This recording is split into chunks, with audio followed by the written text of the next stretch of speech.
Désolée pour ce petit contretemps sonore. Ça marche. Bonjour. Désolée pour ce petit contretemps sonore. Désolée. Ouais. C'est bon. Bon, on va peut-être se représenter du coup. Voilà. Représentation du flot de l'histoire. Mais désolé du coup, hein, apparemment les micros ne veulent pas fonctionner, donc ils fonctionnaient bien tout à l'heure, et là ils ne veulent pas fonctionner, donc... Rien n'a fonctionné dans son truc. C'est ça. Ouais, je pense qu'il y a des jours comme ça où tu te dis, mais... Bon, voilà, ça arrive. C'est pas grave. On est désolé, mais l'essentiel c'est qu'on soit là. Voilà. Et Donc, d'être là. Qui êtes-vous et où sommes-nous? Je suis Véronique Recher, je travaille donc à la Maison Jean Monnet, où nous sommes aujourd'hui. Je suis une des guides de la maison et donc parmi toutes les activités que l'on a ici, on reçoit donc des groupes, des associations, des individuels pour faire des visites guidées. Et donc je vais vous faire une visite guidée personnelle, privative, rien que pour vous, de la Maison Jean Monnet. Ça fait 12 ans maintenant que je travaille ici. Et donc depuis 2018, on a rejoint les équipes du Parlement européen pour continuer l'aventure de la Maison Jean Monnet. Cette maison, donc, elle appartient au Parlement européen depuis 1982 et c'est devenu un musée en 1988 pour fêter le 100e anniversaire de la naissance de Jean Monnet. Jean Monnet, lui, s'est installé ici en 1945, à la fin de la Seconde Guerre mondiale, et puis il va vivre dans cette maison jusqu'en 1979. Et après son décès, le Parlement contactera son épouse Sylvia pour lui proposer d'acheter la maison, de la conserver, puisqu'ici on parle de cette maison comme étant le berceau de l'Europe. C'est ici qu'il va travailler, Jean Monnet, de fin avril à début mai 1950, pour rédiger le texte qui pose les bases de l'Europe que l'on connaît aujourd'hui. Donc tout est parti de ce salon. Et ce que l'on va visiter ensemble, c'est cette maison où a vécu Jean Monnet, et on a recréé la décoration qu'il y avait dans les années 50 pour que vous puissiez vraiment vous imaginer dans quel décor Jean Monnet avait travaillé à cette époque-là. Et exactement, où il vivait? Où est cette maison, du coup? Ah oui, cette maison, elle est située à Bazoches sur Guyonne. C'est un petit village qui est entre Montfort-l'Amaury et Pontchartrain, ou plus généralement peut-être entre Versailles et Rambouillet, pour élargir un petit peu le champ géographique. On est à 45 km de Paris, à peu près, et on est au milieu de la forêt, dans la nature. Jean Monnet avait toujours l'habitude de trouver des maisons en extérieur de ville, à la campagne si possible, où il pouvait aller marcher tous les matins. Je vous expliquerai un petit peu après pourquoi est-ce qu'il aimait aller marcher tous les matins. Est-ce que, vu qu'on est ici, un petit peu présenté peut-être cette pièce aussi où on se trouve aujourd'hui avec les différents, on va dire peut-être le calva, les ustensiles qui sont présents, à quoi ils correspondent par rapport à Jean Monnet, le cognac. Quelqu'un nous a demandé si c'était le moment du thé au calva, justement. Ah, voilà. Alors, c'est pas du calva, c'est du cognac. Et effectivement, ce que vous avez sur cette table, ce sont les outils de négociation façon Monnet. Pour vous expliquer pourquoi on en arrive à café, cognac, cigare, il faut remonter un petit peu dans le temps. Parce que quand il était jeune, Jean Monnet, il ne s'est pas dit qu'un jour il serait le père de l'Europe. C'était pas du tout ça, son plan dans la vie. Ce qu'il voulait faire, lui, c'est ce que vous avez écrit sur cette bouteille, c'était du cognac. Vous avez des initiales sur cette bouteille, il y a écrit JG, Monnet et compagnie. La mention et compagnie, c'est important, ça signifie que c'est une coopérative. Ça fait partie des valeurs qu'on va transmettre à ses enfants. Quand on se groupe à plusieurs petits, on peut être aussi concurrentiel qu'un grand. Et les initiales que vous avez sur cette bouteille, JG, alors peut-être que vous pouvez chercher un petit peu quel prénom ça peut être, JG. Bon, je vous donne un indice, le J c'est Jean, et le G, je ne sais pas si certains d'entre vous ont une idée. G. Un prénom qui commence par G. Gwendoline. Alors on cherche un garçon. Ah, pardon. Gérard. Pas Gérard, non. Guillaume. Pas Guillaume. Gabin. Presque, on a les 3 premières lettres. Gabriel. Gabriel, exactement. Je vous présente. Hop. Ah, il y en avait, il a dit Gaston. Gaston, J'ai- pas loin non plus. Gédéon. Et Gédéon et Georges. Gédéon, Alors Jean-Gabriel, venez par ici que je vous le présente. C'est le monsieur ici avec le chapeau noir. À ses côtés, Maria, son épouse. Jean-Gabriel et Maria, ce sont les parents de Jean Monnet qui est au centre de la photo. Jean-Gabriel et Maria, ils vont avoir 4 enfants en tout, 2 garçons, 2 filles, et donc Jean est l'aîné de cette fratrie. Lorsque les enfants sont petits, Jean-Gabriel rentre dans une coopérative de cognac et il va tellement bien la développer qu'elle finira par porter son nom. Les garçons de la famille ont cette évidence qu'ils vont travailler pour les cognacs Monet. Ils n'ont pas de doute sur leur avenir. Pour aider son mari à développer cette affaire de cognac, Madame Monet, elle va ouvrir sa maison. Ça se fait beaucoup dans les maisons de cognac, dans les maisons de vin aussi, hein, également. Ce sont des châteaux, c'est un petit peu plus chic. Mais très tôt, on va prendre cette habitude de recevoir à domicile. On ouvre sa maison, on garde au cours de la semaine à dormir les clients, les fournisseurs avec qui on fait des affaires. Donc, ces 4 enfants, dont Jean Monet, ils vont grandir dans une maison très ouverte sur l'extérieur où, autour de la table familiale, eh bien, on est un petit peu plus nombreux et on parle actualité du monde, commerce, politique internationale. Et ça va leur donner une très belle ouverture sur le monde et cette évidence qu'on peut faire du commerce un petit peu partout, qu'il n'y a pas vraiment de frontières ni de limites au champ des possibles. Donc, très tôt, Jean Monet sait qu'il sera négociant en cognac. Il a cette évidence et ses parents sont d'accord avec lui. Et ils vont l'autoriser à quitter le lycée à 16 ans. Donc il ne passe pas son bac, il n'a aucun autre diplôme, ça ne va pas l'empêcher de réaliser de grandes choses, mais comme il aura parfois des idées un petit peu différentes de certains de ses collègues qui, eux, ont été formés dans des grandes écoles, eh bien on lui reprochera régulièrement cette absence de diplôme. Lui, ce qu'il aime, c'est apprendre sur le terrain. Cet apprentissage sur le terrain, il va le commencer à l'étranger aussi. Et donc, à 16 ans, une fois qu'il quitte l'école, il va partir à l'étranger une première fois, pas trop loin, à Londres. Là-bas, il est hébergé par un couple d'amis de la famille Monet. Et l'homme de ce couple travaille à la City. Est-ce que ça vous parle un petit peu, la City, comme quartier? Je pense qu'il y en a qui connaissent un petit peu la City. Hein. On parle d'économie, on parle de négociation. Voilà. Qu'est-ce qu'on trouve à la City? Moi, je ne sais pas, je ne connais pas. On trouve principalement des banques, c'est le quartier des affaires. Il y a la bourse, bien sûr. Et il y a à cette époque-là les sièges sociaux de grandes banques internationales. Cet homme, c'est un financier international. Il va initier Jean Monet au fonctionnement de ces banques à l'international. Il va lui apprendre l'anglais, bien sûr. Et puis, toujours en observant, Monet peaufine son art du négoce, puisque son métier, ce sera ça, négociant en cognac. La City, c'est un peu le pendant de la défense pour ceux qui veulent une comparaison. C'est ça, exactement. En Angleterre. Et donc, au bout de ces 2 années d'apprentissage, Monet est fin prêt pour concrétiser le projet que ses parents avaient imaginé pour lui, c'est d'aller vendre ce cognac de l'autre côté de l'Atlantique, aux États-Unis. Et donc, à 18 ans, on est en 1906, il part pour les États-Unis et il va pendant 8 ans là-bas sillonner tout le continent américain pour vendre ce cognac à tous ceux qui voudront bien lui acheter. Grâce à cela, il va se faire un super réseau, un super carnet d'adresses et il va savoir l'entretenir et aller piocher des appuis, des contacts tout au cours de sa carrière. Quand il part donc pour les États-Unis en 1906, pour rejoindre les États-Unis depuis l'Europe, eh bien, il n'y a que le bateau. Pour aller là-bas, c'est 3 semaines de bateau, quand tout va bien. Alors on sait quand ça croise un iceberg, Ouais, ça coule un peu. Il y en a, ils ont fini sous l'eau. Et on est terriblement triste. Bon, c'est assez grave. Mais voilà, revenons à 1906, Monet part pour cette grande traversée. Son père va lui donner plusieurs conseils. Il lui dira par exemple, n'emporte pas de livres.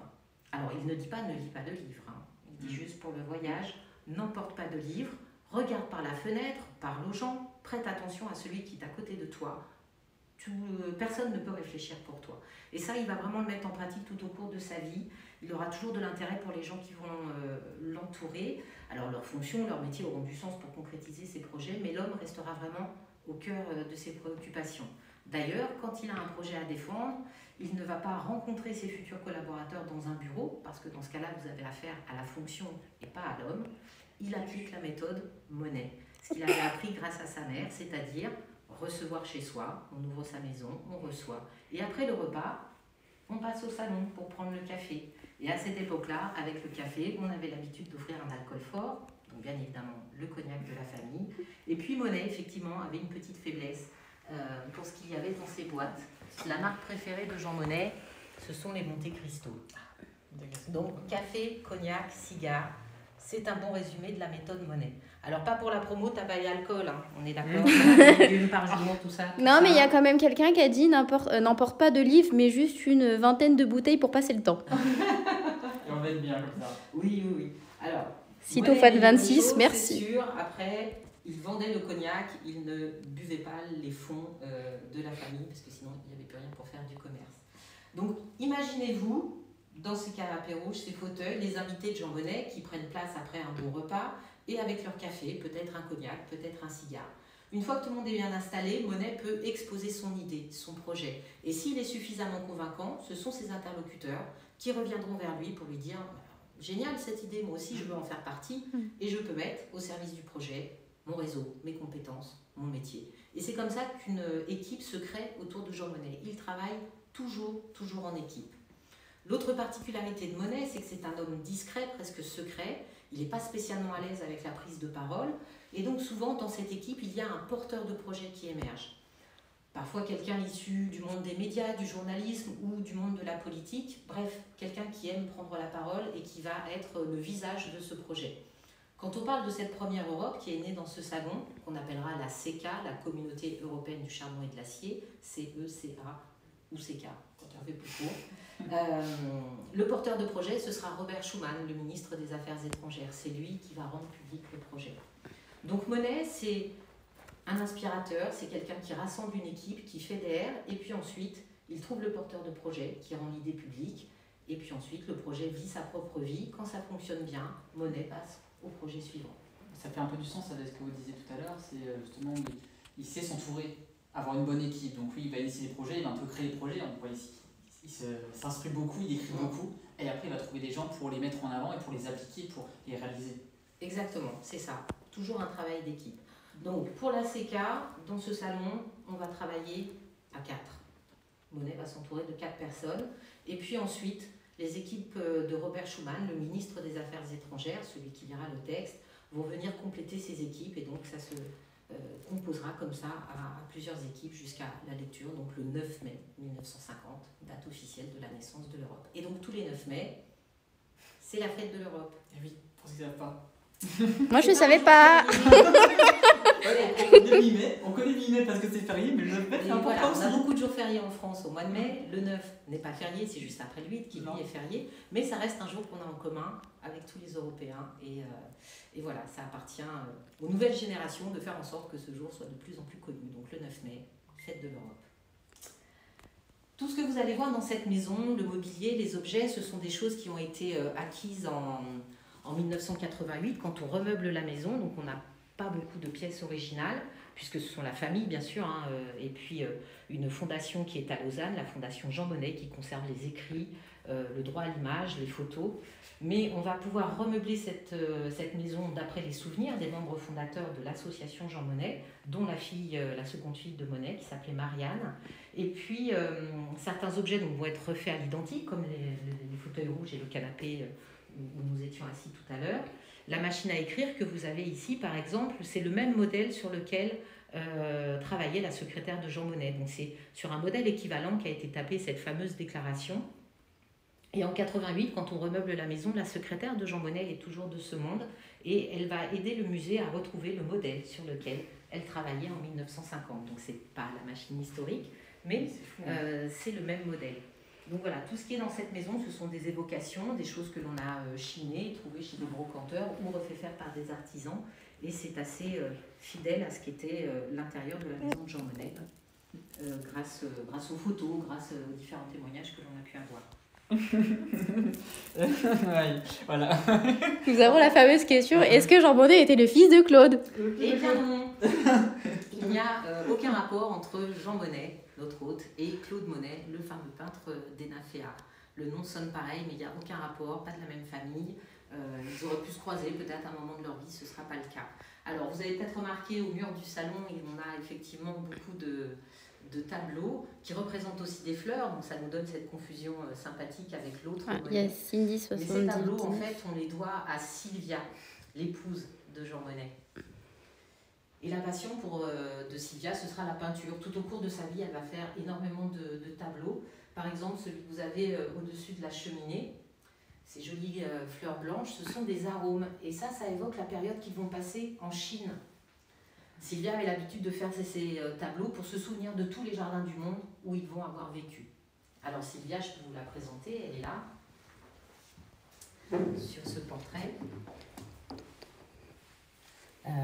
Donc là, voilà, ils sont devant la porte qu'on a franchie tout à l'heure pour rentrer dans cette maison. Donc ce sera un allié fidèle pour Jean Monnet. Il échangeait beaucoup avec son épouse lorsqu'il travaillait, soit par téléphone, soit en direct quand il travaillait ici. Et elle était une oreille attentive et très souvent de bons conseils pour trouver le bon mot, la juste formule pour ses projets. Donc un petit peu partout, vous verrez des tableaux, et la plupart ont été faits par Sylvia. Dans les questions, moi j'ai pas la réponse. On disait, il me semble que le peintre Claude Monet a eu un fils qu'il a appelé Jean. Exactement, Ouais. tout à fait. Ok. Un des enfants de Claude Monet s'appelait Jean et ça Avec entraîne un petit peu plus de confusion. la confusion.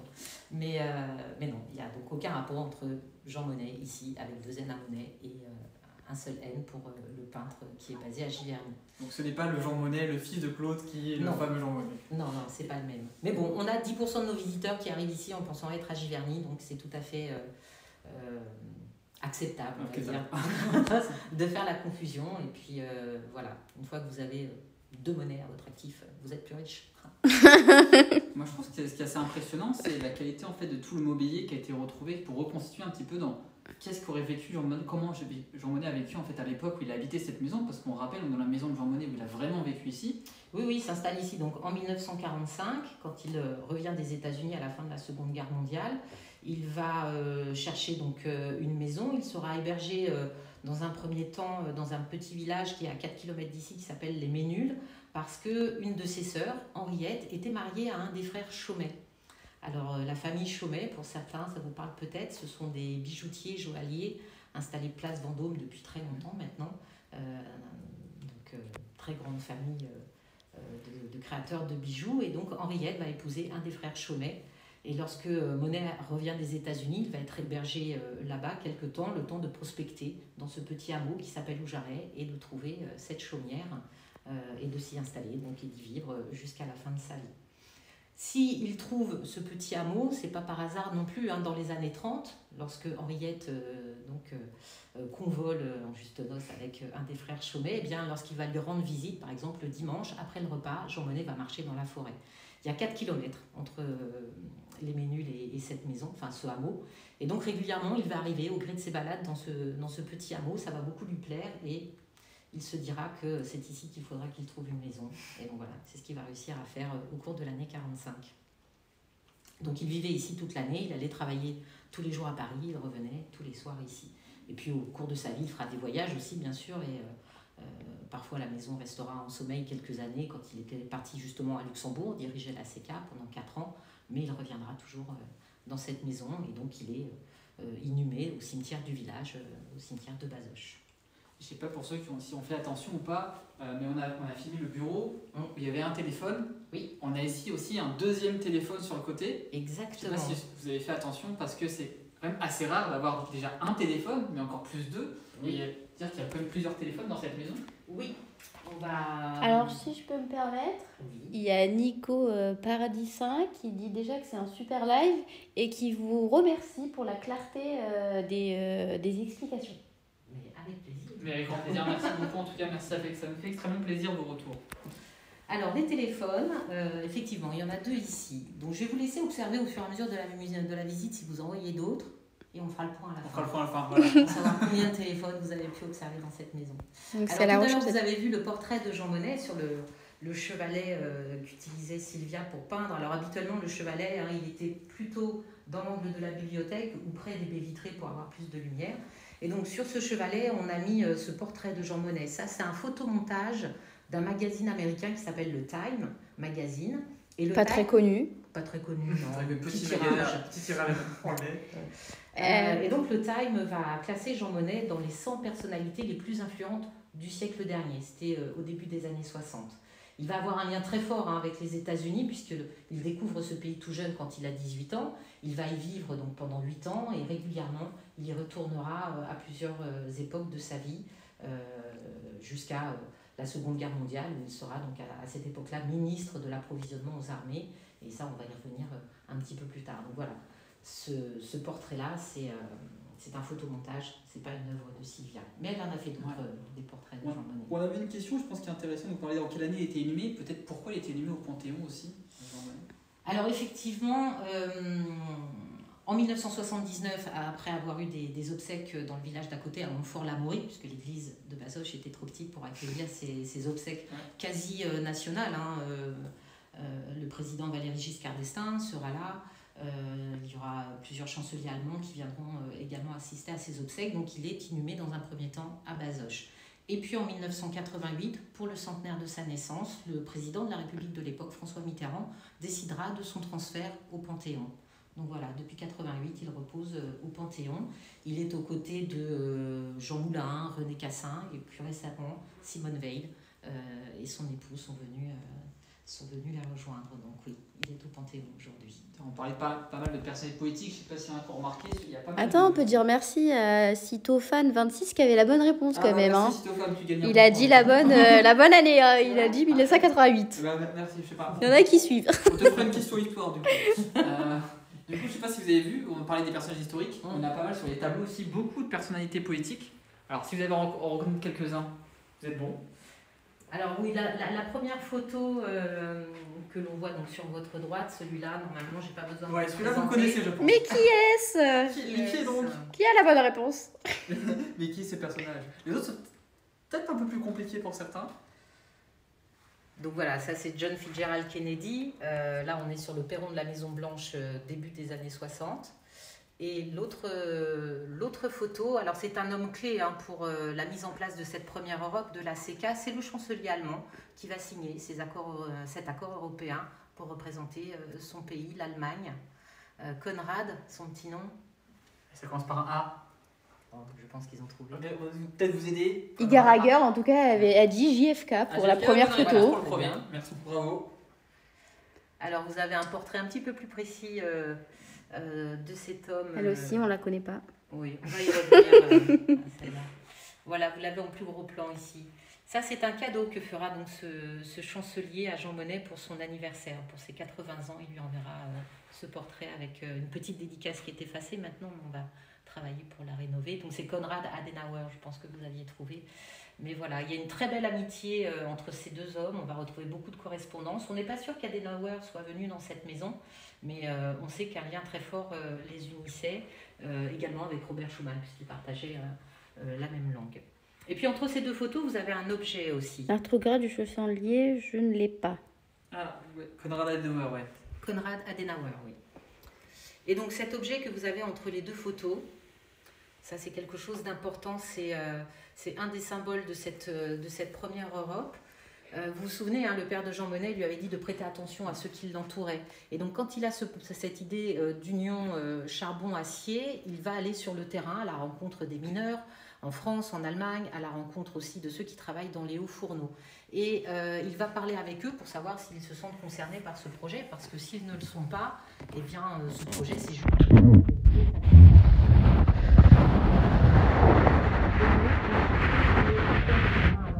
parce que c'est quand même de ça qu'il s'agit. On a eu ces deux grandes guerres mondiales entre la France et l'Allemagne. Alors si on remonte dans l'histoire, les premières disputes, on peut le dire gentiment, avec nos voisins allemands remontent au fils de Charlemagne, ça veut dire qu'on a une longue tradition. Mais voilà, on a ces deux grandes guerres mondiales.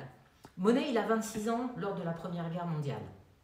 Il voit la façon dont ça se passe, la défaite de l'Allemagne et les pénalités qu'on mettra en place avec le traité de Versailles. Il voit aussi les failles, comme tout le monde, du traité de Versailles et cet esprit de revanche qui va animer l'Allemagne. Donc pour faire très très court, patatras, Seconde Guerre mondiale, l'Allemagne perd la Seconde Guerre mondiale. Monnet et d'autres se disent que si on applique les mêmes sanctions, on aura les mêmes conséquences. Cet esprit de revanche dont on ne sortirait pas. Donc l'idée, c'est de trouver quelque chose qui établisse une égalité de traitement entre les vainqueurs et les vaincus. Monnet, c'est un homme d'affaires, c'est quelqu'un qui fédère les gens autour d'un projet. Quand il découvre les États-Unis, il va aller vendre son cognac donc un petit peu partout. Il va aller par exemple dans les mines d'or, dans l'industrie du bois, dans l'industrie du pétrole. Et là, il va voir des hommes qui viennent d'un petit peu partout sur la planète, mais qui arrivent, malgré leurs différentes cultures, leurs différences de langue, des éléments parfois hostiles, très chaud l'été, très froid l'hiver, le Canada. Et malgré tout ça, ils arrivent à faire fonctionner ces industries et à les rendre hyper rentables parce qu'ils vont dans le même sens, ils se fédèrent autour d'un projet. Ça fait partie des petites choses qui vont germer dans l'esprit de Jean Monnet tout au cours de sa vie et qui vont déboucher sur cet accord charbon-acier. Donc en discutant avec les mineurs, il se rend compte que l'inquiétude, c'est cette histoire de mise en commun. Est-ce que ça ne veut pas dire diviser en deux ou en plus tout ce qu'on a déjà réussi à reconstruire pendant ces 5 premières années d'après-guerre? Afin de rassurer les travailleurs et les gens en général, Monnet se dit qu'à la table des négociations qui vont déterminer la mise en place de cette première Europe, il faut les représentants des travailleurs, les syndicats. Et alors là, c'est un tollé médiatique formidable parce que ça ne s'est jamais fait. Aujourd'hui, c'est complètement banal de consulter les syndicats, mais en 1950, c'est vraiment une grande première. Si vous retrouvez des articles de presse de cette époque-là, il s'est bien fait tailler, Jean Monnet, il était habillé pour plusieurs saisons, mais il va tenir bon. Et donc, à la table des négociations, les syndicats représentant les mineurs français, allemands et ceux qui travaillent dans les hauts fourneaux seront présents. Et donc, les mineurs allemands offriront à Jean Monnet cette lampe parce que c'est un des symboles de leur métier. Donc voilà pourquoi on a une lampe de mineur sur la bibliothèque de Jean Monnet. Un petit mot sur le buste que vous avez aperçu tout à l'heure sur la bibliothèque. Normalement, vous le connaissez, ce buste. Oui, non. Oh, oui. Est-ce qu'on reconnaît le buste ou pas? Est-ce qu'on a des idées, des hypothèses peut-être? Mais qui est ce personnage? Je vous aide, c'est une femme. Ça ressemble plutôt à une femme qu'un homme. Après, on peut se tromper, hein, mais on... Alors, on a plusieurs modèles de cette femme, Catherine Deneuve. C'est Marianne, Cindy 7819 a donné la bonne réponse. Exactement. C'est Marianne, c'est un des symboles de la République. Et habituellement, ce buste, vous le trouvez dans les mairies, dans les bâtiments officiels. Alors, si on a encore des Mariannes à l'intérieur de nos mairies... on nous dit des mauvaises réponses. Il y a comment il s'appelle Stitophane 26, il a dit c'est Brigitte Bardot. Ça aurait pu être Brigitte Bardot, puisqu'elle a été un des modèles de la Marianne, tout à fait. Mais ça, c'est pas Brigitte Bardot. Ça, c'est mademoiselle Petit, je crois. Petit ou Petit pas. J'ai un doute maintenant sur le nom. Elle était danseuse au Châtelet, et c'était à cette époque-là une des plus belles femmes de Paris. Alors, c'est elle qui a inspiré le sculpteur Paul Belmondo pour faire ce buste de Marianne. Et puis après, on aura Catherine Deneuve aussi, en modèle de Marianne. On aura plus récemment Laetitia Casta, qui sera aussi une des égéries de Marianne. Mais bon, cet exemplaire-là, c'est Paul Belmondo. Et donc, ce buste de Marianne, Monnet va le trouver à Alger. On demande si c'est le père de Jean-Paul. Tout à fait. C'est le père de Jean-Paul. Vous avez un très joli musée, Paul Belmondo, à Meudon, je crois. Et vous pourrez voir toutes les œuvres qu'il a réalisées et plusieurs exemplaires de ce buste de Marianne. Donc ce buste, enfin la copie de ce buste, parce que l'original est conservé par la famille, ce buste, Monnet va le ramener donc d'Alger. Pendant la Seconde Guerre mondiale, Monnet va être ministre de l'approvisionnement aux armées. On va revenir sur la carrière de Jean Monnet, ne vous inquiétez pas. Et il ne veut pas travailler, lorsque la France se retrouve occupée par l'Allemagne, il ne veut pas travailler avec les équipes de Pétain. Il est donc ministre de l'approvisionnement aux armées, il va partir à Alger rejoindre les forces de la France libre pour continuer l'effort de guerre. Il débarque littéralement là-bas avec sa petite valise. Il faut trouver un logement, il faut trouver un bureau à monsieur le ministre. Il y a là une ancienne mairie, zoup, on fait le vide à l'intérieur, on installe monsieur le ministre. Et puis un jour, en se promenant dans les locaux, il tombe sur ce buste de Marianne dans une remise. Et là, il se dit que le symbole de la République n'a rien à faire dans une remise, qu'il devrait être dans le bâtiment officiel qui symbolise les valeurs auxquelles il croit. Mais comme je vous l'ai dit, c'est la Seconde Guerre mondiale et la moitié du pays est occupée. Ça reste dans un petit coin de sa tête. Comme il est ministre, il a la possibilité de rédiger des petits textes de loi, on appelle ça des décrets. Donc il va préparer un décret demandant le retour de ce symbole républicain dans toutes les mairies du territoire français. Il va garder ça précieusement dans ses affaires, et quand la guerre s'arrête, qu'un gouvernement retrouve sa place à la tête du pays, d'autres que lui, bien sûr, auront ces mêmes idées de faire revenir les drapeaux, les devises, les Mariannes, mais lui, il avait déjà préparé le texte. Donc, on gagne du temps, on peut approuver directement ce décret, et les Mariannes font leur retour dans nos mairies. C'est quelque chose qu'il aurait très bien pu mettre en avant. Imaginez des cartes de visite, Jean Monnet, celui qui fait revenir les Mariannes dans vos mairies. C'est pas mal. C'est vendeur, hein. C'est vendeur. Mais ce n'était pas un homme politique, Monnet. Ce n'était pas quelqu'un qui cherchait la reconnaissance ou une certaine notoriété. Il avait une idée, il trouvait l'équipe pour la concrétiser, il la mettait en place, et puis ensuite il passait au projet suivant. Donc voilà, les Mariannes sont revenues, il peut passer au projet suivant. On va pouvoir se promener un petit peu dans la maison, si vous voulez. Si vous avez des questions, n'hésitez pas. Et moi, je ne sais pas, parce qu'on parlait un petit peu là, des projets qu'il a mis pour mettre fin au conflit, notamment avec l'Allemagne. On avait aussi ce texte un petit peu méconnu qu'il avait fait notamment pour unir la France et l'Angleterre et qu'il avait transmis au général de Gaulle juste avant le célèbre appel du 10 juin. C'est ça, voilà. Monet avait, dès la Première Guerre mondiale, en fait, on en parlera un petit peu plus tard, mais dès la Première Guerre mondiale, il avait cette idée de réunir les deux pays, la France et l'Angleterre, en faire un seul pays, un seul drapeau et une seule armée pour être plus nombreux contre l'Allemagne. Et effectivement, il va préparer un texte. On en a un petit extrait dans la bibliothèque là-bas, enfin dans la vitrine. Et puis finalement, ça va se jouer à très peu de choses, à un croisement d'avions où il doit remettre le document. Et puis finalement, voilà, l'équipe qui préside la France à cette époque-là remonte à Paris et donc signe la reddition et donc l'Allemagne occupe une partie de la France. Donc ça s'est joué à peu de choses. On serait peut-être anglais. On serait peut-être anglais, les Anglais seraient peut-être français. C'est ça. On ne sait pas. Est-ce qu'on paierait tous en livres? Voilà, la France-Angleterre. Il n'y aurait plus de crunch. Ah, ça aurait fait un très grand pays du coup. Oui. Avec la Manche qui nous sépare du coup. Serions-nous devenus tous royalistes? Peut-être. On aurait un président et un roi du coup? Peut-être. Du coup, techniquement, on dit God Save the King maintenant. Ce serait le King Macron? Là, le King Macron.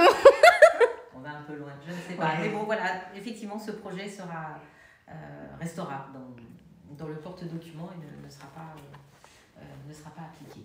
Alors, je vous ouvre la vitrine.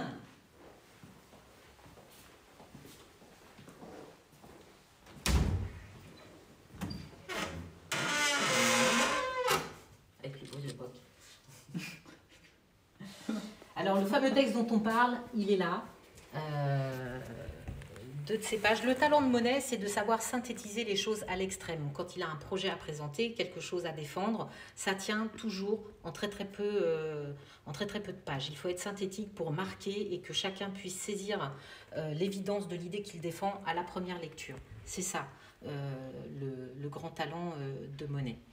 Vous avez aussi dans cette vitrine un petit peu plus haut la première page de cette fameuse déclaration du 9 mai 1950.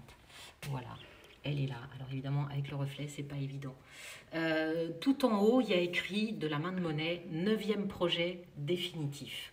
Donc pendant ces 3 semaines de travail, donc fin avril, début mai, il va y avoir en tout 8 projets travaillés, retravaillés. C'est le 9e, le définitif, qui sera remis à Robert Schuman et que donc Schuman lira pendant ce Conseil des ministres avancé d'une journée, le 9 mai 1950. Alors pourquoi ça s'est lu le 9 mai ? Le 9 mai, c'était un mardi. Habituellement, le Conseil des ministres, parce qu'il fallait évidemment le faire approuver par les ministres, le Conseil des ministres avait lieu le mercredi. Et le mercredi, c'était le 10 mai. Et le 10 mai, les Alliés avaient rendez-vous tous à Londres pour proposer justement le projet qui allait gérer les suites de cette Seconde Guerre mondiale. Donc il faut avancer le Conseil des ministres d'une journée. Et c'est pour ça que ça se fera le mardi 9 mai. Pendant ce Conseil des ministres restreint, Schuman va procéder donc à la lecture de ce texte. En parallèle, au téléphone, on a Adenauer qui écoute la lecture du texte. Un émissaire de Schuman a été à la rencontre d'Adenauer, il a eu sa version du texte. Ça s'est fait vraiment en cohésion, tout ce travail. Et donc pour être sûr que tout se passe comme c'est prévu, il assiste à la lecture donc, au téléphone. Il redonne son accord verbal par téléphone et donc Schuman peut proposer le texte au vote.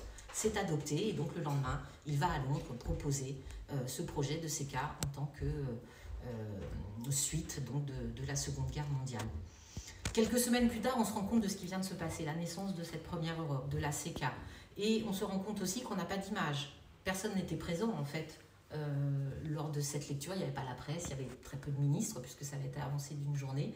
Donc on va reconvoquer les ministres, un petit peu plus d'ailleurs, viendront cette deuxième fois, la presse, et on va pouvoir filmer Schuman relisant cette fameuse déclaration du 9 mai. Donc les images d'archives que l'on connaît, c'est en quelque sorte la deuxième lecture de ce texte.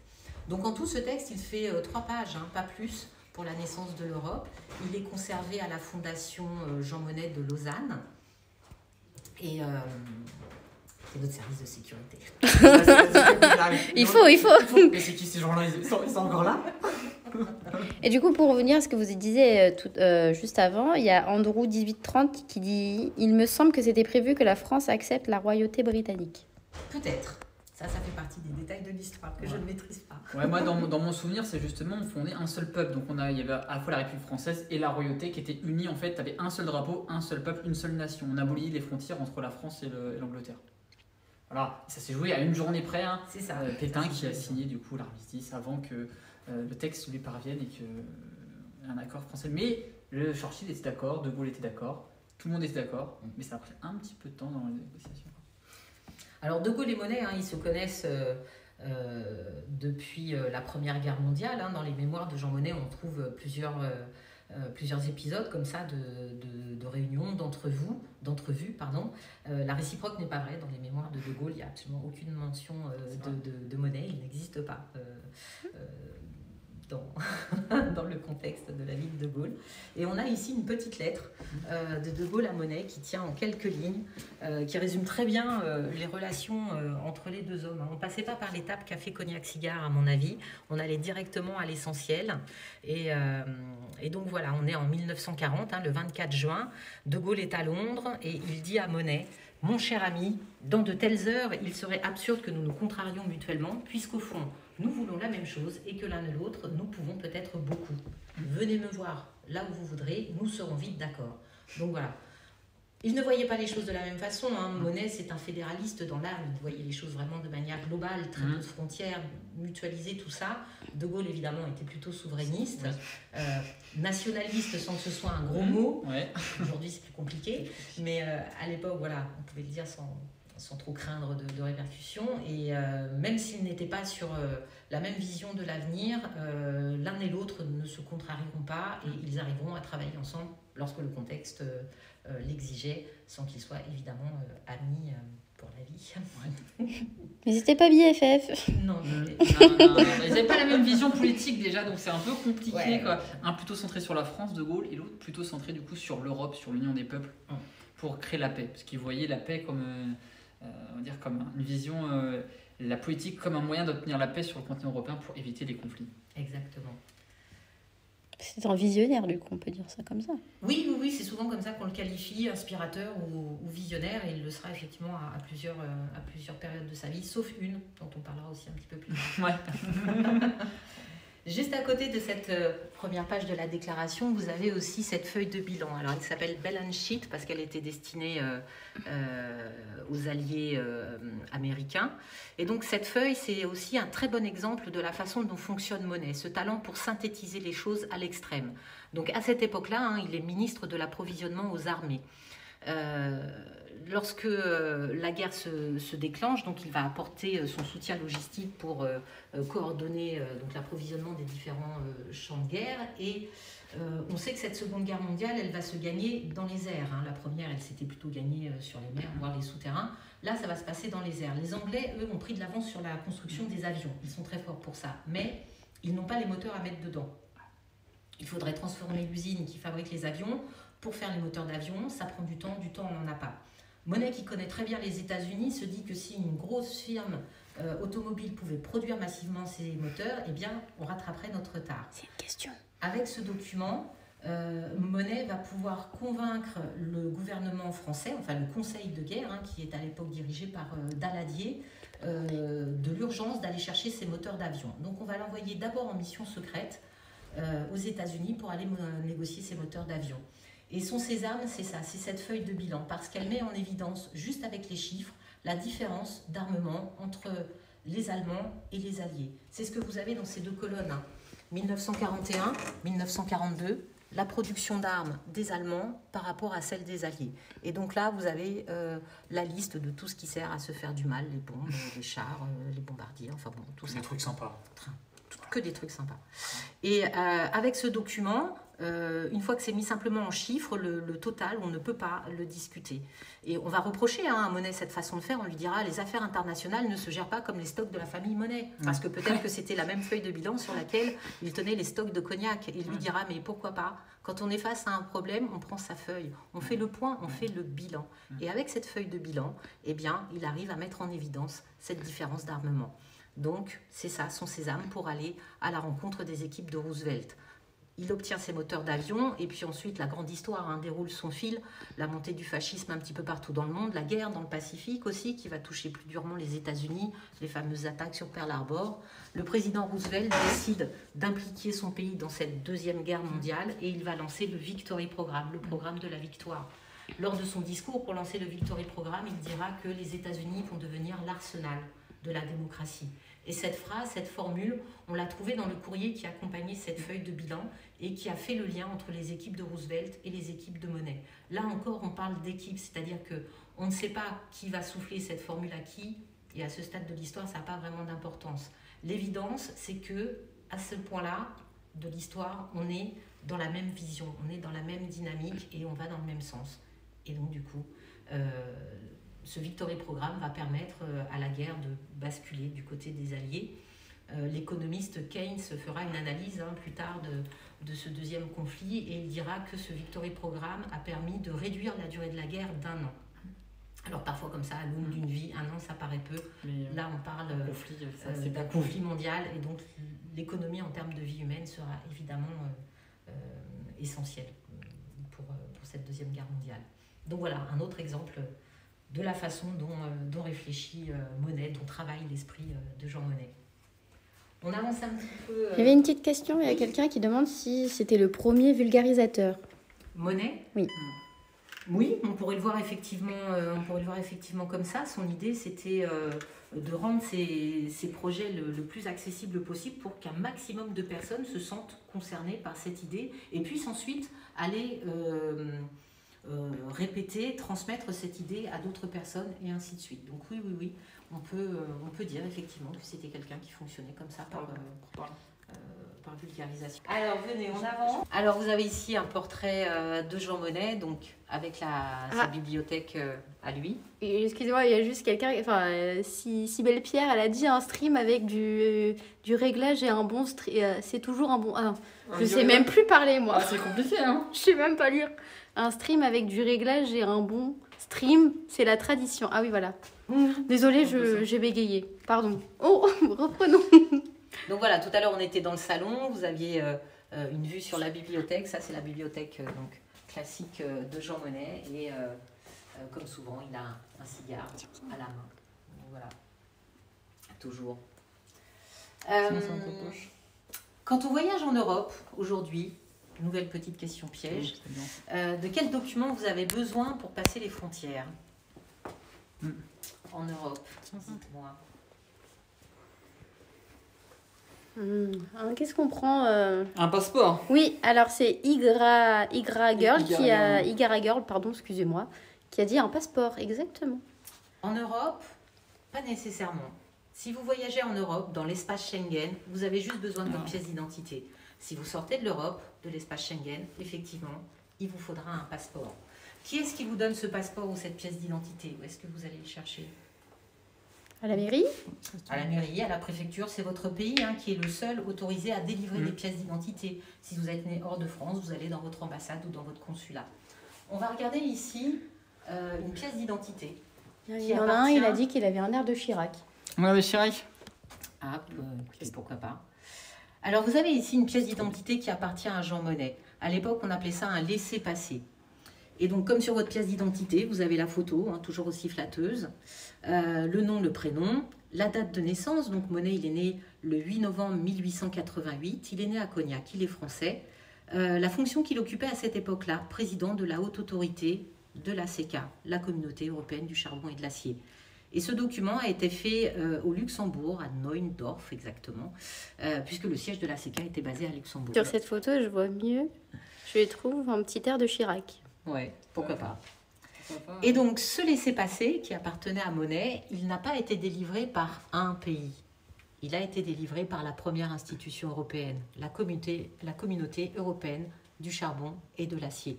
Donc, dès le départ, cette première Europe, elle a cette capacité de produire, de délivrer des pièces d'identité pour ceux qui travaillent pour elle.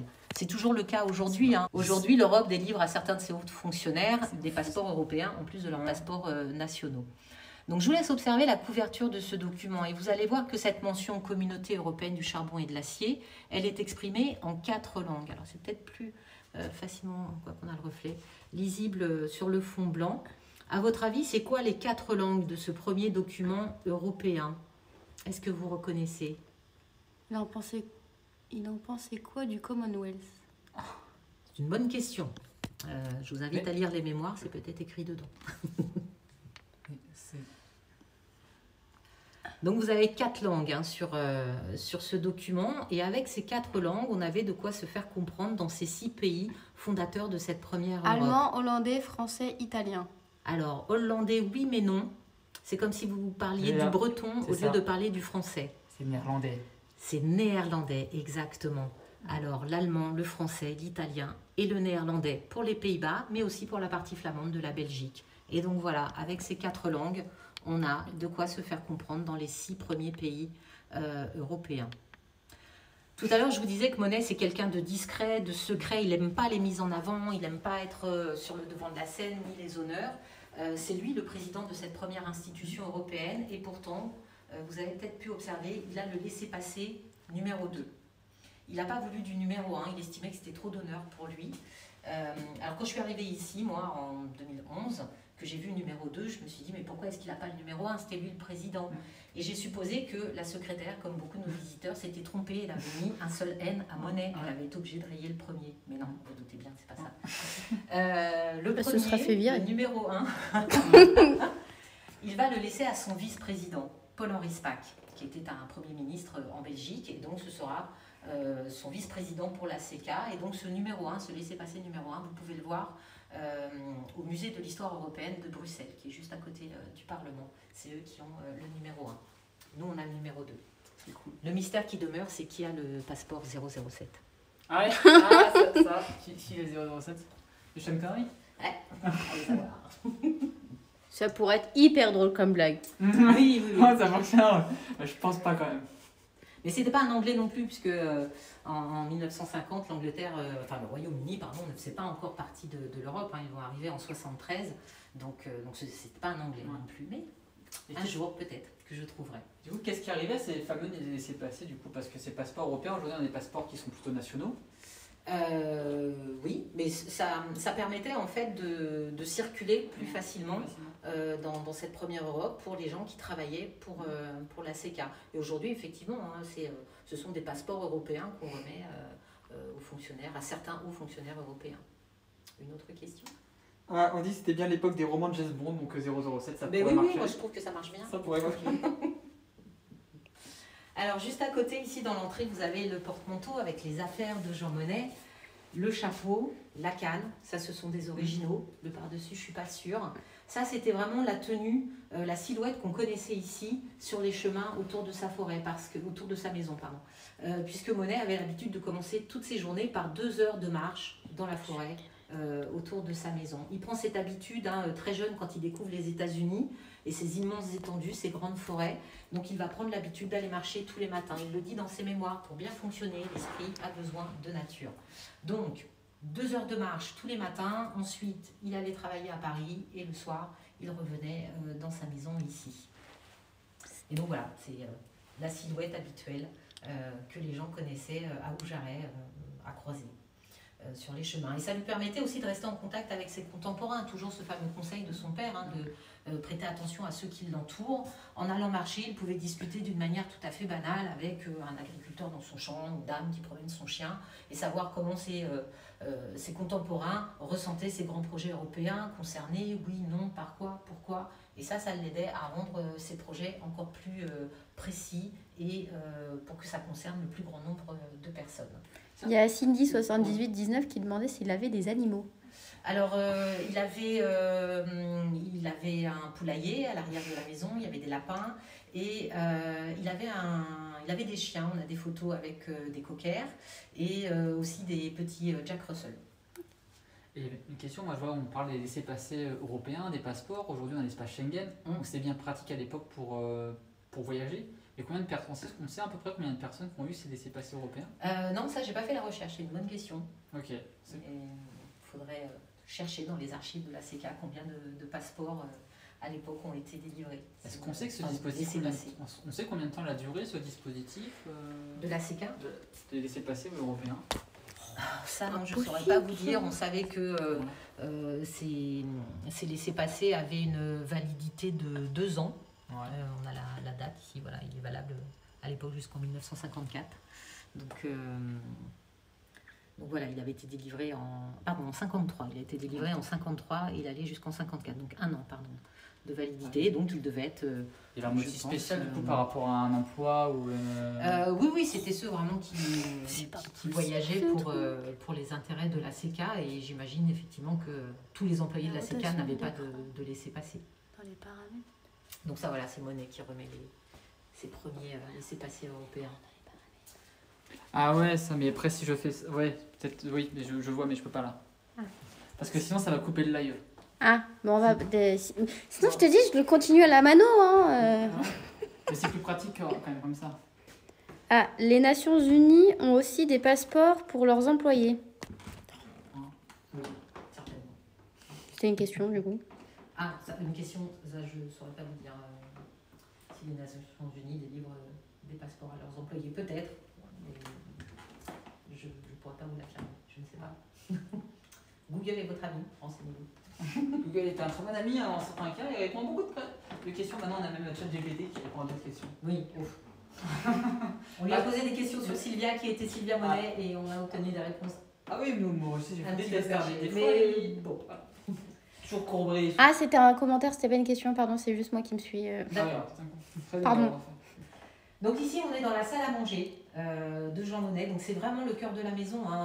La porte ouvrait directement donc, sur l'entrée, la salle à manger, à droite le salon, à gauche la chambre à coucher. On n'a pas changé la disposition des lieux. Et donc cette pièce, c'est le résumé de la convivialité selon Monnet. Autour de cette table, vous pouvez imaginer aussi bien la famille, les amis que les grandes personnalités qui vont présider à l'avenir de cette première Europe. Et chacun était reçu de la même façon. Il n'y avait pas de différence de traitement pour être accueilli chez Monnet. Il n'y avait pas de risque non plus à être reçu chez Jean Monnet parce que c'était quelqu'un de discret, de secret. Et même si on ne faisait pas affaire avec lui, il n'y avait pas de conséquences sur sa vie professionnelle ou sur sa vie privée. C'était toujours des choses assez confidentielles. Il n'y avait pas les gens qui n'étaient pas d'accord avec lui. Ou alors avec diplomatie. Et ça n'avait pas de conséquences. Il y a une des anciennes, enfin une des dames qui était là la dernière fois, elle a dit l'escalier maudit. On va pas s'en approcher de l'escalier. Voilà. On va rester au rez-de-chaussée. On est bien là. Pardon. Autour de cette table, vous pouvez aussi imaginer un ancien président américain, Eisenhower. Ils étaient amis avec la famille Monnet, donc Eisenhower et son épouse et leurs enfants viendront passer un week-end dans cette maison en 1962. Et c'est eux qui vont offrir les premiers pieds de rose qui composent maintenant la roseraie qui est à l'extérieur de la maison. Donc il avait dans son carnet d'adresses des gens comme Eisenhower ou d'autres grandes personnalités. La décoration de cette pièce, elle évoque un pays dont on a parlé brièvement tout à l'heure quand on était dans le salon avec les arômes. Je fais référence à la Chine, donc vous avez une petite tenture là-bas. On a voulu symboliser ici le paravent que Monnet avait ramené de Shanghai, puisqu'il va aller passer donc quelques années à Shanghai. Et l'objet qu'il avait ramené de là-bas était un très joli paravent doré à la feuille que la famille a conservé bien évidemment.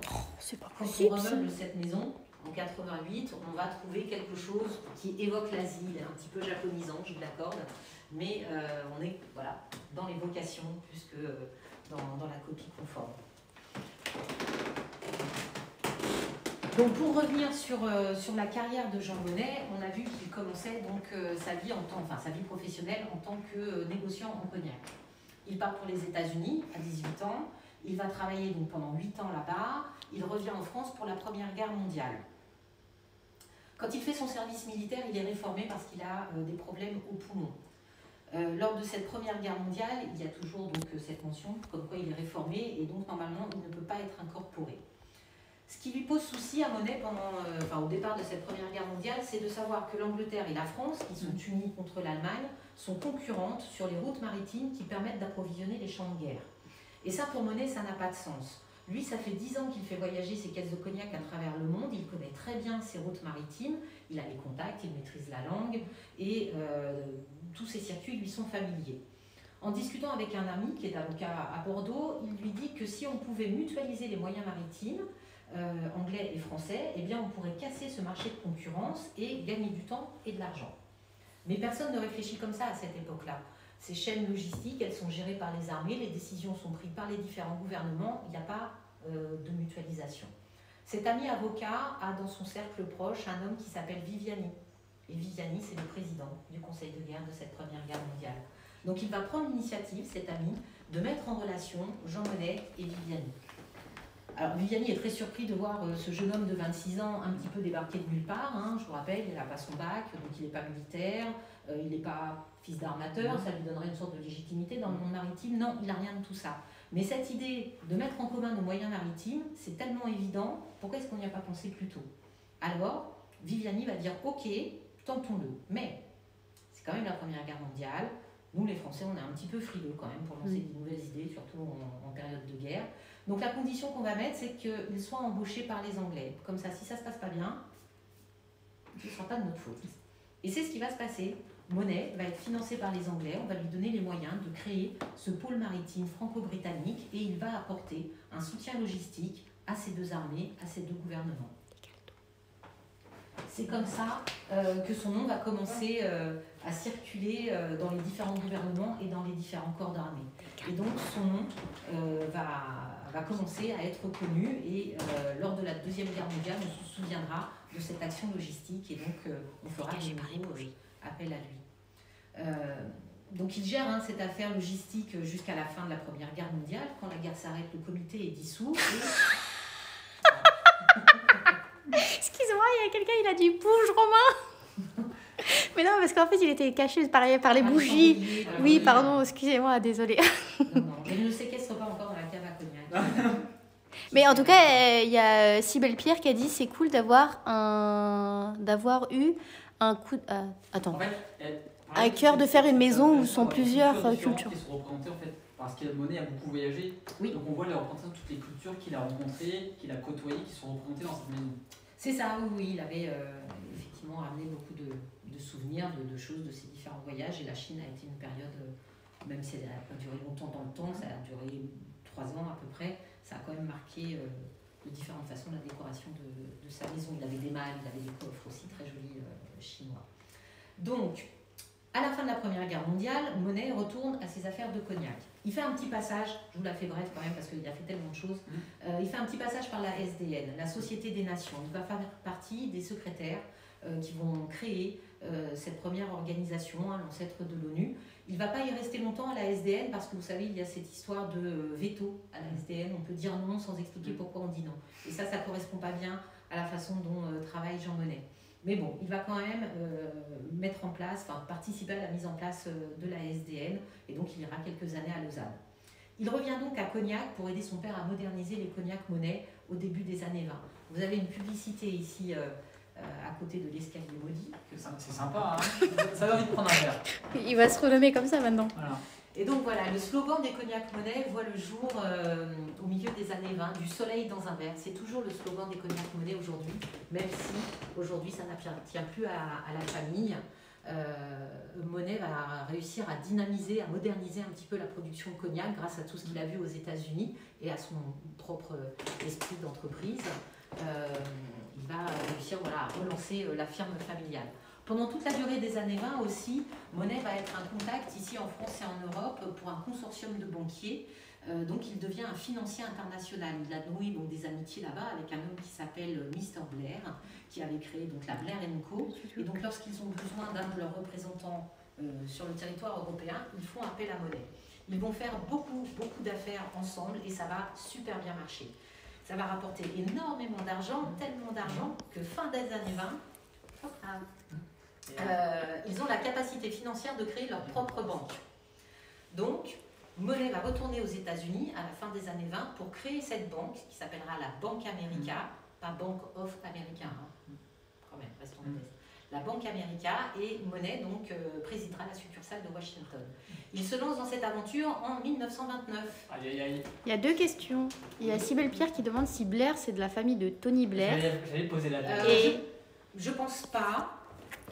J'ai pas la certitude, mais je pense pas, puisque là on parle d'un Blair qui était aux États-Unis et pas au Royaume-Uni. Mais allez savoir, ça reste quand même un nom assez répandu, mais je pense pas que ce soit la même branche. Et il y avait une deuxième question. Encore. Non, elle a fait crack en 1929, comme toutes les autres, et elle ne se relèvera pas de ce crack boursier de 1929. Donc l'aventure financière de Monet s'achève douloureusement lors de ce fameux jeudi noir. Ça ne va pas ternir sa réputation de financier, c'est même grâce à cela que le pays dont on parlait tout à l'heure, la Chine, va faire appel à Jean Monnet pour financer le développement du chemin de fer. Début des années 30, on a en Chine un homme qui vient d'être élu démocratiquement président. À cette époque-là, on peut mettre tous ces mots dans la même phrase, ça ne choque pas. Aujourd'hui, c'est plus compliqué. Aparté. Et donc cet homme, il s'appelle Chiang Kai-shek, c'est un ancien général, et c'est lui qui deviendra le premier président de la Chine. Il cherche à développer son pays, j'ose la blague, il cherche à ce que la Chine s'éveille. Et donc, pour ça, il va vouloir développer le chemin de fer. Pour développer le chemin de fer, il a besoin de quelqu'un qui ait l'esprit logistique, qui puisse organiser, développer le réseau, mais aussi apporter un soutien financier. Monet coche toutes ces cases. Il a les relations dans le monde de la finance et il a cet esprit logistique. Donc, il ira apporter ce soutien à Chiang Kai-shek. Et donc, voilà, la première moitié des années 30, Monet sera à Shanghai pour développer ce chemin de fer. La Deuxième Guerre mondiale s'annonce à cette époque. Monet rentre en France et là, on ne va pas attendre qu'il ait de nouveau une super idée. On va lui demander de faire la même chose en tant que ministre, ce qu'il avait fait en tant que civil lors de la Première Guerre mondiale. D'où ce poste de ministre de l'approvisionnement aux armées. Est-ce qu'on a des infos sur ses rapports avec Chiang Kai-shek à l'issue de ce partenariat, de cette... je saurais pas. Non, on n'a pas de... J'ai pas exploré toutes les pistes. Parce qu'il s'est passé pas mal de choses, on a parlé récemment en live justement, l'histoire de Chiang Kai-shek, c'est pas beaucoup de choses à partir de cette période-là, donc je sais pas si Monet avait une influence quelque part à un moment donné sur la vision politique, sur... C'est quelqu'un qui murmure, on va dire, à l'oreille des grands de ce monde, donc il a peut-être lui apporter effectivement un regard différent de ce qu'on pouvait peut-être avoir l'habitude de penser dans ce pays-là, mais Chiang Kai-shek c'était quand même quelqu'un d'assez moderne lui-même, donc je pense ils avaient, j'imagine, une vision assez similaire des choses et du développement en tout cas de l'économie, et ils ont pu en tout cas travailler ensemble pendant ces années-là.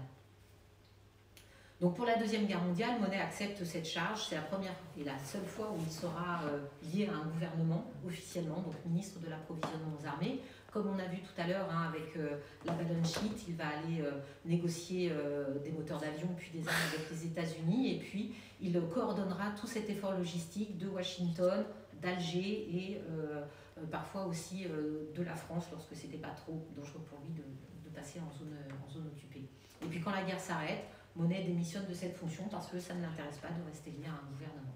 Ouais, c'est vrai. On avait des questions. Oui, on avait des questions, mais je pense que c'est majeur, c'est que Jean Monnet, c'est un peu un dénominateur commun à pas mal de sujets politiques majeurs, parce que c'est un peu un homme de l'ombre, il est méconnu. Oui, pourtant, oui, il a eu un rayonnement politique qui est assez incroyable international, on peut le dire, je pense. Oui, mais c'était ça sa force en fait.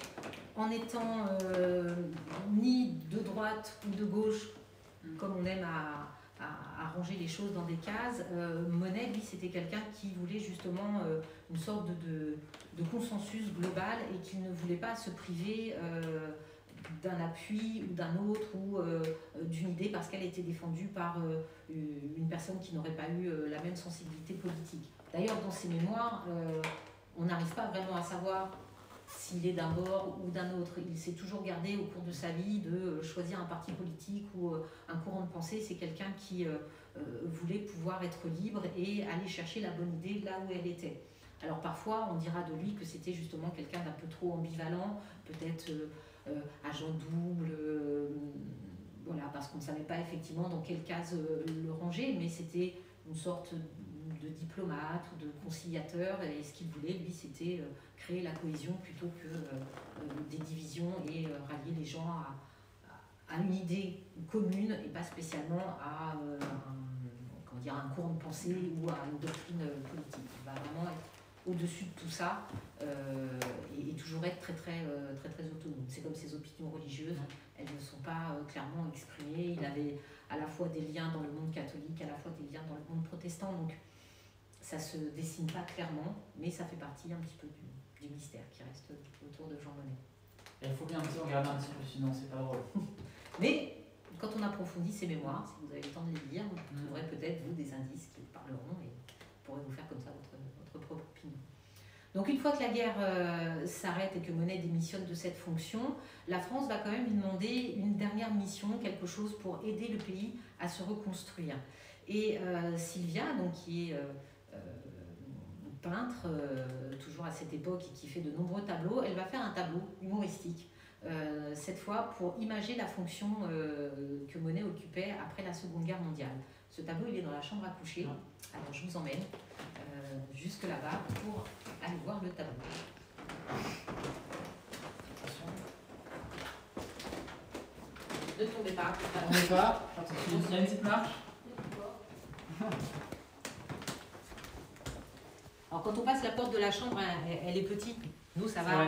C'est vrai qu'elle n'est pas très grande. Hein. Elle n'est pas très grande. On nous demande souvent, mais Jean Monnet était petit. Et en fait, non, c'est parce que la maison, elle est très ancienne. Hein.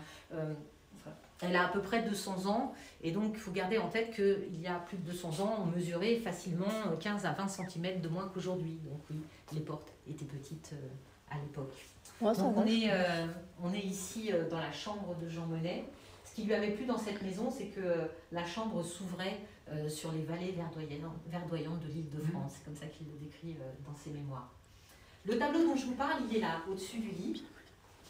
À l'époque de Jean Monnet, au-dessus du lit, on avait une image sainte, puisque Sylvia était italienne, donc catholique. Alors au-dessus du lit, on mettait une image sainte.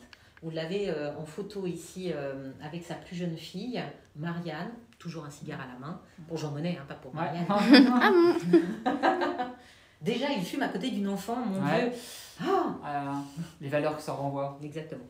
Mais donc voilà, à l'époque de Jean Monnet, c'est décoré de cette façon-là. En 88, quand on remeuble la maison, on se permet quelques aménagements. Et donc, vous avez ce tableau qui représente cette fonction que Jean Monnet occupe après la Seconde Guerre mondiale. Ce petit bonhomme, souvent, il évoque un personnage. Est-ce que vous voyez de qui je parle? Un chapeau pointu, un nez qui pousse. Pinocchio. Exactement. Ça représente Pinocchio. Alors le côté menteur, ça je le laisse à votre imaginaire. Ce que voulait représenter Sylvia avec ce Pinocchio, c'est le rôle du serviteur. Parce que dans l'histoire de Pinocchio, hein, au départ, il est au service de Geppetto, il l'aide à fabriquer des marionnettes. Et donc, Sylvia met en scène Jean Monnet dans le rôle du serviteur. L'autre évocation du serviteur aussi, c'est celui qu'on trouve dans la Commedia dell'arte, dans le théâtre comique italien, parce que le serviteur, il s'appelle Giovanni. Et Giovanni, eh bien, ça veut dire Jean. Donc voilà, Sylvia met en scène Jean, son Jean Monnet, dans le rôle du serviteur. Et donc Jean est au service de ce qu'il y a dans ce petit pot. Qu'est-ce que vous voyez dans ce petit pot? Il y a une feuille, hein. Ah, une plume. C'est pas une plume, souvent on me dit une plume ou un oiseau, non, c'est une petite plante. Alors quand vous prenez comme ça une bouture, que vous la mettez en terre pour qu'elle pousse, comment ça s'appelle? Si vous vous lancez dans la culture des salades, je suis sûre que vous avez une passion pour la culture des salades. Carrément. Vous allez dans votre jardinerie préférée et vous achetez des quoi de salade à repiquer? C'est pas des bulbes, c'est des graines. Non, c'est plus grand que la graine, ça s'appelle des plants. Ah oui, un plan de tomate, bah oui. Oui, un plan, ouais. Voyons. Donc, Jean Monnet est au service de son plan. Petite plante qui pousse. Peut-on se rapprocher de la peinture? Commissaire au plan bien.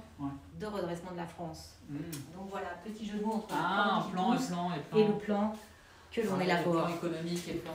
Exactement. Donc le commissariat au plan, c'est trouver les bonnes personnes qui ont les bonnes idées pour relancer l'économie, la productivité de la France. Tu vas te faire emporter. Finalement, fait des pièges. Des pièges. Donc le commissariat au plan, ça va durer à peu près 4 ans. Monnet va aller piocher un petit peu partout dans les différents ministères, corporations professionnelles, syndicats, patronats, des gens qui ont envie de relancer l'économie du pays. Une fois que tout le monde a assimilé l'idée de Jean Monnet, il peut retourner dans sa propre corporation pour expliquer à son tour quelle est son idée et faire de plus en plus d'émules. C'est comme ça que ça fonctionne. Donc ça va durer 4-5 ans. Et une fois que ça fonctionne bien, Monnet passe les rênes à ceux qui sont à l'aise dans l'exercice et lui, il se penche sur le projet suivant, l'ACK. On l'a vu tout à l'heure dans le salon, hein, il réunit son équipe, il travaille avec Schuman, avec Adenauer. Le texte est finalisé, voté par le Conseil des ministres et l'aventure européenne commence. Il va partir donc à Luxembourg diriger la CECA. Et là, de nouveau, au bout de 4-5 ans, ça fonctionne bien. Monet passe le relais à Paul-Henri Spaak et lui, il revient ici, dans cette maison, à Aujaret, pour continuer son travail sur l'Europe. Il va créer à ce moment-là le comité d'action pour les États-Unis d'Europe, parce que l'idéal de Monet, c'était une Europe fédérale. Pour financer ce comité, il va vendre ses parts des cognacs Monet. Donc, milieu des années 50, Jean Monnet sort complètement de cette aventure de cognac, il la laisse à ses cousins.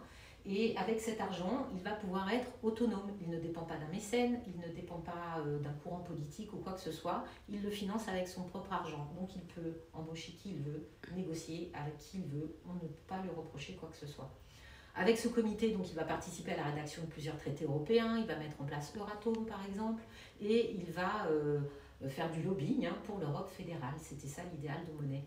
Il s'imaginait que les pays européens pouvaient se grouper comme l'avaient fait les différents États en Amérique et qu'on aurait un continent européen, un continent américain, le bloc soviétique, et que tout ça aurait une harmonie dans le monde. Ce serait super. Mais ce ne sera pas le cas, ni à l'époque, ni aujourd'hui. Il va travailler avec ce comité jusqu'à l'âge de 87 ans. À 87 ans, il le dissout, il prend enfin sa retraite.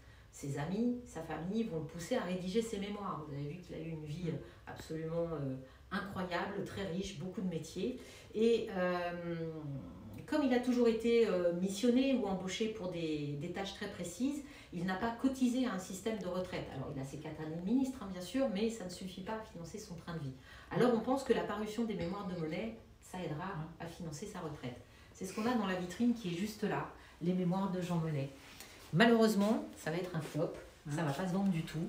Et Arrive.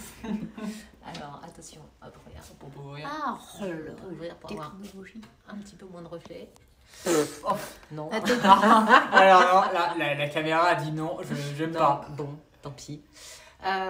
Donc voilà, le flop pour les mémoires de Jean Monnet, mais cela dit, ça a été traduit dans de nombreuses langues. Nous, on réunit au fur et à mesure du temps qui passe différents exemplaires. Donc vous en avez en français, en anglais, en allemand, on a du chinois, du japonais. En 2012, on a eu la version tchèque par un de nos collègues originaires de République tchèque.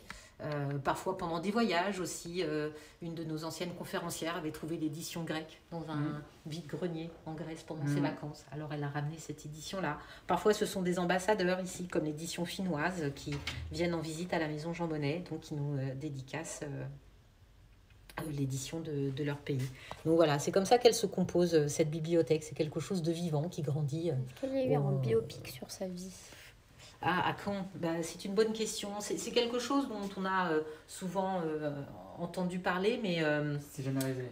Non, parce que c'est quelqu'un justement de tellement discret, secret, que ses filles à l'époque n'étaient pas emballées par les différents projets qu'on leur a proposés. Donc voilà, il n'y aura pas de choses comme ça sur Jean Monnet. Il y a eu plusieurs reportages, mais pas de biopic. Vous avez ici la petite photo du salon où on était tout à l'heure, comme ça vous pouvez voir si la ça ressemble ou pas. reconstitution, Est-ce que ça ressemble ou pas tout à l'heure? Est-ce que la photo, elle est fidèle? Au-dessus de la cheminée, nous on a mis des arômes, il y avait un autre tableau. La petite fille que vous avez vue jouer aux cartes, eh bien, c'est Marianne ici, plus grande, dans le fameux canapé rouge. Et puis, photo de famille autour du gâteau d'anniversaire. Donc Jean Monnet, la fille aînée, Anna, Sylvia, donc l'épouse de Jean Monnet, la mère des filles, et puis Marianne, la plus jeune fille. Donc Monet va s'éteindre dans cette maison en 1979. Il va pouvoir voter au référendum sur les élections européennes, mais il ne votera pas pour ces premières élections européennes puisqu'il décède au mois de mars et qu'elles auront lieu au mois de mai. Donc il ne verra pas Simone Veil devenir la première présidente du Parlement européen. Et il faudra attendre tout ce temps pour qu'aujourd'hui on ait de nouveau une femme à la tête du Parlement européen, Roberta Metsola. Elle est maltaise et donc elle a pris la suite du président Sassoli, qui est malheureusement décédé dans l'exercice de ses fonctions. Donc il sera, comme je vous disais tout à l'heure, inhumé ici à Bazoches et puis ensuite transféré au Panthéon. Alors, combien de téléphones en tout vous avez vu? Vous avez fait attention. Il y en a un là. Ouais. Non, deux. Il y en a deux dans la pièce. Exactement. Il y en a 4 en tout. Donc il y en a 4 en tout. Alors je ne vous garantis pas l'emplacement des téléphones parce qu'il y a un bureau à l'étage, il y en avait certainement un dans la cuisine aussi qui est à l'arrière de la salle à manger qu'on ne visite pas parce que c'est devenu notre salle de pause. C'est une cuisine Ikea 2012. Pour l'instant elle n'est pas classée. Ah, elle n'est pas classée. Mais peut-être dans 50 ans. Peut-être bientôt. Ouais, mais elle est dans la maison de Jean Monnet, donc du coup elle est classée. Donc oui, on avait 4 téléphones dans cette maison. Alors c'est banal aujourd'hui d'avoir plusieurs téléphones, mais en milieu des années 50, c'était quand même pas courant d'avoir le téléphone et d'en avoir 4. La prouesse technique de Monet, c'est qu'il y avait 2 lignes distinctes qui arrivaient dans cette petite maison, une ligne nationale et une ligne internationale. Il arrive, au milieu des années 50, à faire venir une ligne internationale dans cette petite chaumière à Bazoches-sur-Guyane. Nous, on bataille pour la 4G, ça ne marche pas toujours. Alors, on invoque régulièrement l'esprit de Jean Monnet pour régler nos problèmes de réseau, mais voilà, il avait plus d'influence que nous et ce sera vraiment son outil de travail essentiel tout au cours de sa vie. Et les petit point. Les autres photos qui sont dans la pièce Adenauer, toujours, la photo que l'on a là-haut. Et puis, sous la photo donc, de Monet et d'Adenauer, c'est Robert Schuman. Le fameux Robert Schuman, donc le ministre des Affaires étrangères qui lancera donc l'ACK. Qui sera un peu son bras droit du coup au niveau politique en France. Oui. Associés sur beaucoup de projets pour lancer différents projets. Oui, ils s'associeront sur beaucoup de projets. Après, c'est vrai que comme ils ne rentraient pas vraiment dans le mode politique, c'est pas évident de dire bras droit, mais en tout cas, oui. Source d'inspiration, bien évidemment. Alors, un petit livre. Petit mot sur les livres, j'allais dire ça. Un petit mot sur les livres. Un petit mot sur les livres que vous avez là-bas. Alors, Monet, c'était pas vraiment un lecteur de romans. Hein. Il avait plutôt des lectures économiques ou, on va dire, politiques. Mais ça, l'expédition du Kon-Tiki, ça a une place particulière dans la bibliothèque de Jean Monnet. Ce livre, hein, c'est un récit d'aventure, c'est une histoire vraie. C'est 6 hommes qui construisent un radeau pour traverser le Pacifique. C'était une expérience scientifique qui visait à prouver comment s'était peuplé le Pacifique dans les temps anciens. Et donc, ces 6 hommes partent sur ce radeau, ils sont simplement portés par les vents et les courants, et on va apprendre au cours des pages de ce récit comment ça se passe sur ce radeau. Est-ce que tout le monde s'entend bien? Est-ce qu'il y a assez à boire, assez à manger? Quelles sont les tempêtes qu'ils vont rencontrer? Et bien sûr, vont-ils toucher à bon port? Lorsque Monet découvre ce livre, on est en 1954. Donc ça fait 4 ans que 6 pays se sont lancés dans une grande aventure. Et les questions qu'il y a dans le Kon-Tiki sont exactement celles que Monet se posait pour cette première Europe. Est-ce que ces 6 pays européens vont s'entendre sur ce bateau nommé Europe? Est-ce que les traités que l'on a signés vont fournir suffisamment à boire et à manger au peuple d'Europe? Quelles sont les tempêtes que l'Europe va rencontrer? Et ainsi de suite. Donc vraiment, ce livre, il a une place particulière dans la bibliothèque de Jean Monnet. La destination finale de l'Europe, Monet était tout à fait conscient que ça ne s'arrêterait pas à 6 et ce n'était pas son souhait. Il va faire beaucoup pour l'entrée du Royaume-Uni dans l'Europe. C'est écrit noir sur blanc dans ses mémoires. Il dit qu'il ne faut pas faire de conditions particulières à la Grande-Bretagne, sinon ça ne tiendra pas dans le temps. Donc voilà, c'est toujours facile de rejouer le match quand on connaît le résultat. On sait qu'il y a eu le Brexit, mais en attendant, il connaissait assez bien, je pense, le caractère anglais et voilà. Puis du coup, on aurait été royaliste, mais c'est dire que nous aussi, on aurait fait... Oui, peut-être. En parlant de match, il y a une question, on dit qu'il marchait tous les matins, mais est-ce qu'il faisait du sport? Alors, je sais pas. Quels étaient ses loisirs et ses passe-temps? Des loisirs en particulier. Alors, il aimait beaucoup donc, la marche, c'est-à-dire comme ça, on promenade autour de sa maison, mais il allait aussi régulièrement faire du ski. Il faisait aussi ce qu'on appelle aujourd'hui des trekking, donc il partait plusieurs jours en montagne, que ce soit l'été ou l'hiver, pour faire des marches plutôt sportives. On a des images de lui en train de jouer au ping-pong ou au tennis. Donc oui, je pense que c'était quelqu'un qui aimait les activités sportives. Il faisait du canoë aussi quand il était aux États-Unis. Donc oui, je pense qu'il avait, malgré des problèmes aux poumons depuis qu'il était jeune, un goût pour les activités sportives. D'ailleurs, quand il réfléchit à ce projet européen, il explique que les chemins d'Oujaret sont trop étroits pour avoir une vision d'ensemble. Alors il va partir pendant 3 semaines dans les montagnes suisses avec son guide habituel et il va marcher tous les jours et tous les soirs il prenait des notes sur les petits carnets que vous avez ici. sur tout ce qui lui venait à l'esprit au cours de la journée. Et donc, au bout de ces 3 semaines de marche, eh bien, il avait une vision précise de là où il voulait aller. Il ne savait pas encore quel serait le moyen, mais il avait la destination finale. Et donc, c'est comme ça qu'il va concevoir ce projet européen en marchant. Et on avait une question tout à l'heure, c'était justement, on parlait de Jean Monnet qui a quand même une vie assez incroyable et riche. Est-ce que tu penses du coup qu'il est assez enseigné à l'école? Je ne pense pas qu'il soit assez enseigné à l'école, mais encore une fois, comme c'était quelqu'un de discret, qu'il ne cherchait pas à être connu ou reconnu, c'est un peu le revers de cette médaille, de sa personnalité, de ne pas être dans les livres d'histoire. On retient Robert Schuman, on retient Adenauer, on retient Churchill aussi, qui est considéré parfois comme un des pères fondateurs de l'Europe. On parle Di Gasperi en Italie, mais Monnet, lui, effectivement, il avait toujours ce pas de côté, se tenir à l'écart, donc c'est un peu le revers de la médaille de cette discrétion, de cette hyper timidité peut-être de se tenir à l'écart, et c'est pour ça qu'on n'en parle pas. Donc oui, d'un côté c'est dommage, mais d'un autre côté ça respecte aussi sa nature, sa personnalité. Donc il avait un ami journaliste dont le nom m'échappe, ça va peut-être revenir, qui disait qu'il y avait 2 catégories d'hommes, ceux qui voulaient être quelqu'un et ceux qui voulaient faire quelque chose. Et voilà, Monnet, lui, il voulait faire quelque chose, donc ça lui apportait peu de devenir quelqu'un. On peut dire qu'il a un peu réussi à faire quelque chose. Et aujourd'hui, on voit les différentes institutions, notamment la commission, qui est un petit peu une suite des instances qu'il a fait. Quel serait l'héritage aujourd'hui qu'on peut dire de Jean Monnet? C'est pas évident à dire.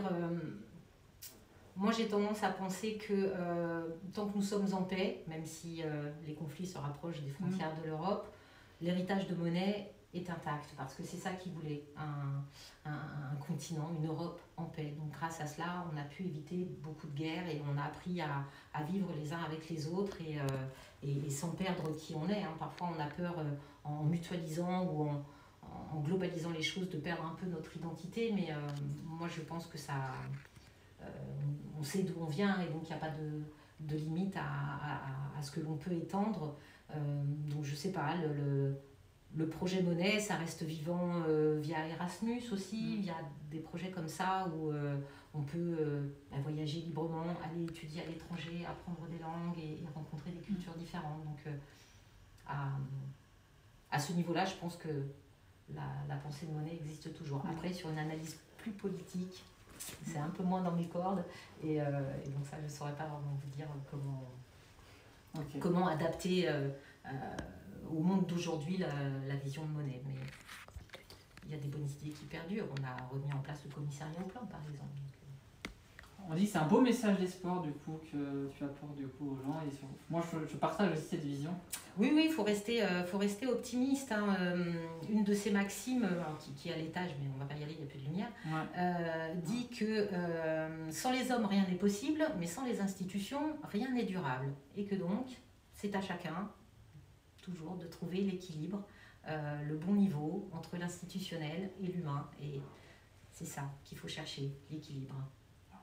Est-ce que du coup, Jérémy, vous avez des questions à nous poser du coup? Parce qu'on arrive sur la fin de cette petite visite, je pense. Oui. On peut partir sur... On peut partir sur plein comme on dit tout à l'heure, je pense que Jean Monnet, c'est quand même une porte ouverte sur pas mal de discussions. Sur plein de choses, et puis chaque période de sa vie peut ouvrir sur d'autres sujets, sur l'économie, sur la finance, sur le commerce de l'alcool. Le petit clin d'œil qu'on peut avoir aussi, c'est d'où. Voilà. Monnet commence sa carrière en tant que négociant en cognac, ça va l'occuper jusqu'au milieu des années 50. Et donc cette maison qu'il achète, elle appartenait à un médecin suédois qui était à la retraite en France. Et ce médecin suédois, lui, il a fait toute sa carrière sur l'addiction à l'alcool. Et c'est un négociant en cognac qui rachète sa maison. Moi, je trouve ça rigolo. Un petit clin d'œil. C'est drôle, le petit comme quoi, ça ne joue pas grand-chose, les petits éléments comme ça. Et le frère de Monnet, donc il s'appelait Gaston, lui, il va être aussi négociant en cognac, il va partir plutôt en Europe du Nord, et il va faire référencer le cognac Monnet à la cour de Suède. Donc voilà, le cognac Monnet a été un petit peu partout aussi dans le monde. En tout cas, merci, merci Véronique. Moi, je voudrais remercier déjà Véronique du coup d'avoir été Avec présente, plaisir. d'avoir remercié les personnes de la maison Jean Monnet qui nous ont accueillis vraiment de façon très sympathique depuis que je les ai rencontrés pour faire cette visite. Donc c'est vraiment On vous remercie pour cette belle visite voilà. et toutes ces explications. On remercie le Parlement européen qui permet de faire cette visite. Voilà, parce qu'on rappelle que la maison fait partie du Parlement européen. Ça appartient au Parlement européen, exactement. Et du coup, ça a incité des visites. Du coup, n'hésitez pas, on est ouvert tous les jours. Comme ça appartient au Parlement européen, c'est gratuit, puisque c'est financé par les impôts de tous les Européens. Donc on ne vous applique pas de double peine, puisque vous avez déjà payé en payant vos impôts, vous payez vos impôts. Et donc voilà, le Parlement européen arrive à soutenir ce genre de projet avec les impôts de tous les Européens. Donc voilà, on est ouvert de 10h à 17h la semaine jusqu'à 18h les week-ends, et donc c'est gratuit.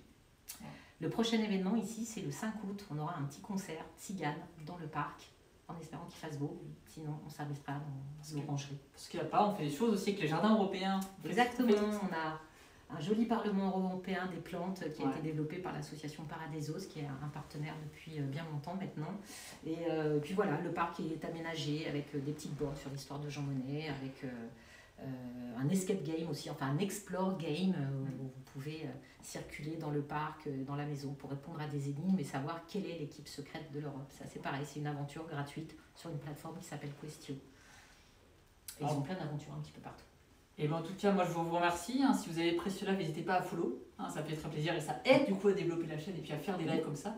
Et si vous avez un Prime qui dort aussi, n'hésitez pas à le lâcher, ça fait encore plus plaisir. Donc merci en tout cas à tous ceux qui ont été présents. Et puis nous, on va vous souhaiter une excellente soirée, que les vents vous soient favorables les amis. Et à bientôt à la maison Jean Monnet. Et à bientôt.